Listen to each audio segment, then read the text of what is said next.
Coach, could we just start with an opening comment on your team's performance here tonight? Yeah, that game was as advertised to our guys. You know, we knew it was going to be a low possession kind of slugfest. It opened up a little bit in the second half, which kind of helped us out. We got to cut some of those transition threes, but I knew for us to win, it was going to have to be a game.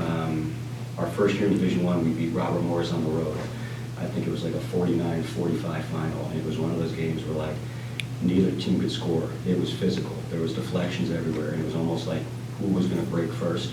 And I felt the same thing about this one, especially going into halftime. It was like, all right, who's going to have a like 6-8-0 run that's just going to blow this thing open a little bit? And then because of the pace of play of both teams, you get up 10 in one of these games, it's kind of hard to fight your way back in. So, but just, I got so much respect for that program.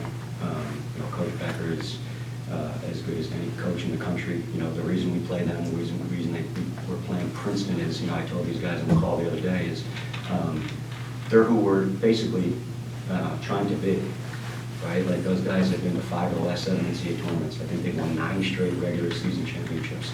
And the only way you can, you know, be compared to a Vermont or a Princeton or a Colgate is you got to play them and you got to somehow figure out a way to beat them. Open it up to questions.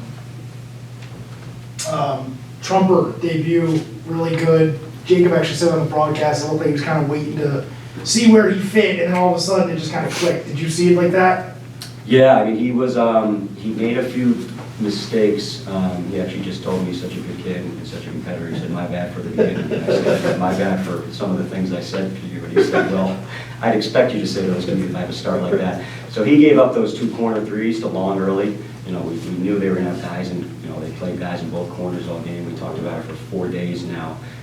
So I think because of his start defensively, it had him thinking a little too much, right? And once he just started playing, he was rebounding. I mean, he was a monster, right? He was as physical as any guy in that game, and when we needed some baskets, he made some big ones.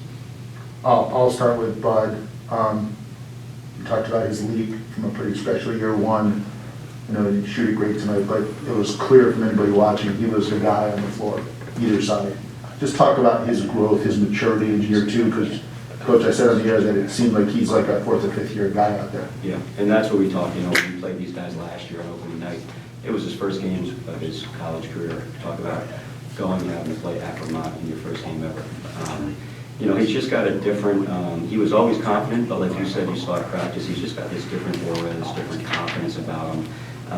You know, he feels like he's the best player on the court in every game we play. You know, people are going to pick him up full, people are going to, you know, in both scrimmages we played, in this game, people are picking him up full, keep the ball out of his hands, and, you know, he doesn't back down or shy down from any of it. So, you know, I didn't even, you know, the 7 for 24, that's going to be 13 for 24 on most nights. You know, some of those, you know, late clock shots that, to be honest, it was better than a turnover. We got our defense back, we got our defense set.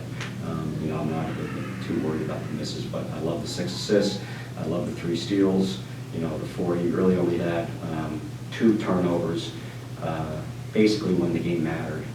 And then he, you know, he tried to throw that lob late, and he threw the baseline out of bounds, which I probably shouldn't even have earned a timeout on that one. I'll take that turnover for him. So, you know, he was, when it was winning time, he was 6 assists, 2 turnovers with 3 steals, and he just had a, you know, great all-around game. I thought AP gave you some great minutes too. He's a guy that last year maybe struggled to find a consistent footing, but right away kind of comes out, hits a couple, has that drive to the hoop. What do you think of him tonight? Yeah, I love what he's doing, because you don't, with all the transfers, you don't see stories like him a whole lot. Like, it used to always be like that. A guy comes in, he just got to learn your system, he struggles a little bit, and then the next year he's a little better, and then the next year he's really good. And not enough places are giving kids enough chances. You know, I think even his first school, they kind of wrote him off after 1 year, right? And I promised him that. You know, he was a little down. I think he was a little nervous of maybe something like that happening with us. And I said, dude, you're here until you graduate. Like, you don't have to worry about that. Just take a deep breath. You're learning the system. He's been so good in practice these last 5-6 weeks that, you know, when you put him out there, you're just going to find a way to get 7-8 points, right? And he had 3 blocks.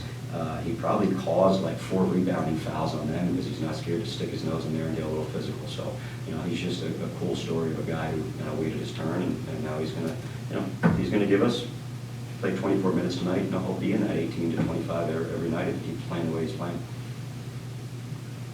Any other questions? You want to go here? How big is this one? Where's this rink? I just told the team it's the biggest one. Is it? That's what I think. Okay. Right, you know, Northwestern was fine, right? There was a Big Ten team on the road, but they, I think, finished bottom of the We Big talked Ten. conference title. Conference title where we could not go to the NCAA tournament, right? If we Which was would've- the best thing If for we you. would have went to the NCAA tournament, that would have been the biggest one. Interesting. I think this one, just because of the history of that program, I think it's the one I'm most proud of for sure.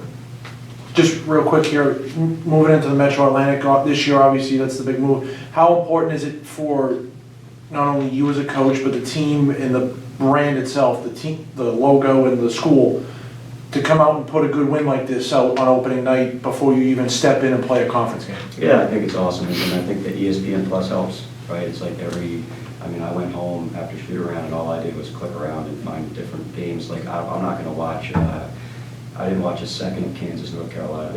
I was watching Bryant, Siena, and I'm watching mid-major games on ESPN Plus all the time. So, you know, to see that, you know, every smart TV now, you don't even know it's not like you gotta log on your computer to go to ESPN Plus, and you're seeing that MC logo everywhere. And I think that's just huge, and, you know, some of the, you know, the MAC, that Metro Atlantic area, you know, I think adding us, getting the Boston media, which the Globe has done an awesome job, Trevor, of covering us. Now you're gonna get some of that New York, New Jersey, Philadelphia coverage, and I think it's just huge for the program and huge for the school. All right. Thanks, Coach. Thank you, guys.